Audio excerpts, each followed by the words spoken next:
এটা আমি শুরু করেছি 80-র দশক থেকে। 60-70 খানা দেয়াল লিখে ফেলেছি।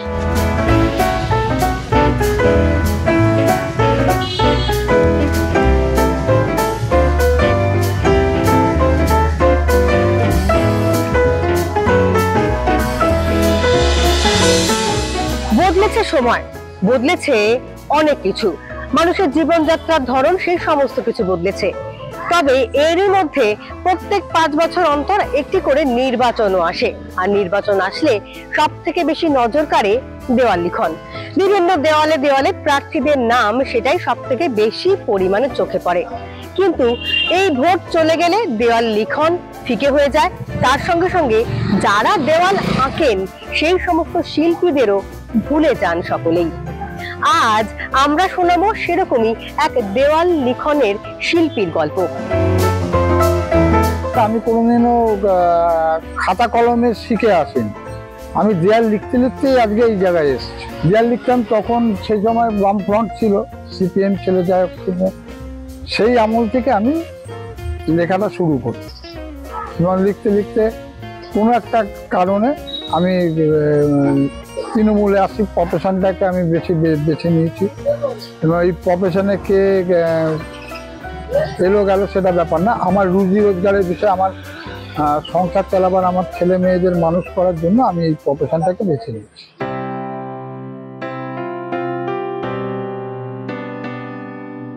একটা সময় পেশা ছিল, একটা সময় দেয়াল লেখাটাকে কেন্দ্র করে আমি সাইনবোর্ড, ব্যানার সবই করতাম। একটা সময় যখন ফ্লেক্স ওঠেনি, প্রচুর হোর্ডিং লিখতাম, প্রচুর হোর্ডিং, যে সময় ফ্লেক্স ওঠেনি, ওই 80-র দশক 90-এর দশকের এই প্রথম দিকটা। হ্যাঁ, যখনই ফ্লেক্সটা আসবে 2001 সাল থেকে বা ওই 2099 সাল, হ্যাঁ 2000 মানে এটা, তখন থেকেই এই ফ্লেক্সটা আসার পর থেকেই জানো এই লেখার একটা ভাটা পড়তে থাকে। আগে ওয়াল পেন্টিং, সব পেন্টিংও আমি করতাম প্রফেশনাল, যেমন কলগেট, তারপর হচ্ছে নির্মা সাবান, হুইল সাবান, কোকা কোলা, থামস আপ, এগুলোর সব পেন্টিং, ওয়াল পেন্টিং একসময় চুকিয়ে করেছি, এখন আর পারি না। দেয়াল লেখার পেছনে অনেকগুলো কারণ আছে। এক হচ্ছে কর্মীদের একটু চাঙা করা, কর্মীদের একটু ব্যতিগ্রস্ত করে তোলা, যে কাজের মধ্যে, ইলেকশনের কাজের মধ্যে ঢোকা রাখা না, এটাও একটা ব্যাপার আছে। কর্মীগুলো দেয়াল হোয়াইট ওয়াশ করছে, মানে ইলেকশনের কাজ করছে, ইনভলভ যাকে, এই ইনভলভের ক্ষেত্রে দেয়াল লেখাটা কিছুটা আছে। আর কর্মীরা বড় জোর ওই দেয়াল হোয়াইট ওয়াশ করার পর্যন্ত ঠিক আছে, বললো হোয়াইট ওয়াশ করে দিল, গাদা গাদা ছেলে বেরোলো, তারা চুনকাম করে দিয়ে বেরিয়ে গেল, ব্যাস, আর না। লেখার ক্ষেত্রে কেউ আসেনি, নতুন যে পেন্টার উঠবে, নতুন যে লেখার ছেলে, সেসব আরে উঠছে। অ্যাকচুয়ালি দেয়াল লেখা বাম জামানাই বেশি হয়েছে, এখন খুব কম হয়।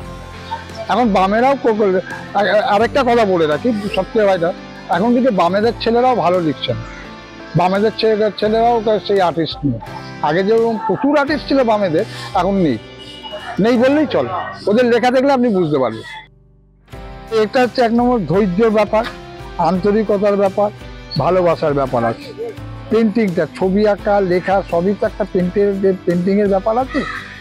এটাকে ভালোবাসতে হয়, না আসলে এটাকে হবে না। ওইটা গায়ের জোরে হয় না, ও লিখেছে আমাকেও লিখতে হবে, না, নট দ্যাট, ওইরকম ভাবে হয় না। এটা আমি আমার মতো করে আমাকে লিখতে হবে, আমার মতো করে আমাকে ছবি আঁকতে হবে, আমি করব। দেয়াল লেখা এখন আর সংঘাত চলে না। দেয়াল লেখাটা যেহেতু আমি ভালোবাসি, আমি লিখি। এবং আমি এখানে যিনি আছেন, মালা রায়, শ্রীমতী মালা, উনি আমাকে প্রচণ্ড ব্যক্তিগতভাবে ভালোবাসেন। হ্যাঁ, উনি আমাকে এই দেয়াল লেখাতে ইন্সপায়ার করেছেন। সবথেকে বড় ব্যাপার, দেখুন, একটা জিনিস করে যদি আমি তার থেকে নিজেকে যদি রুজি রোজগারের জায়গায় নিয়ে যেতে না পারি, তাহলে সেই ব্যর্থটা মানে এমনি করে লাভ নেই। সারা বছর কি কাজ আছে? না, সারা বছর কোনো কাজ, এই ইলেকশনের সময় কাজ, ইলেকশন পুড়ে গেলে আর কোনো কাজ।